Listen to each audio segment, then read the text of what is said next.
तुमसे तुम्हारी जिंदगी में सब कुछ भुला कर अपना हाथ आगे अब कुछ बचेगा नहीं आपके पास, लेकिन जब पानी सर से हिम्मत कैसे हुई तो मेरे कैसे तुम्हारे लिए अब मैं तो होकर गलत फैसले कर रहा था। मानता हूँ कि मुझसे गलती हुई। मैं शट अप कशमाला।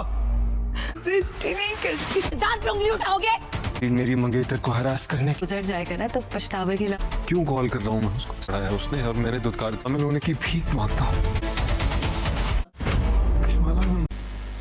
मैं तेरा की आने वाली एपिसोड बहुत इंटरेस्टिंग होने जा रही है, तो इस एपिसोड को लाजमी देख लिया जाए। तो अगले एपिसोड बहुत जल्द आपको पता चल जाएगा। ये जो बेहतर है वो उससे मैं तो उसे शादी नहीं करना चाहती और किसी और भी लगता है शादी करता आ जाएगी वहाँ से। अगले एपिसोड बहुत जल्द आपको पता चलने वाला है।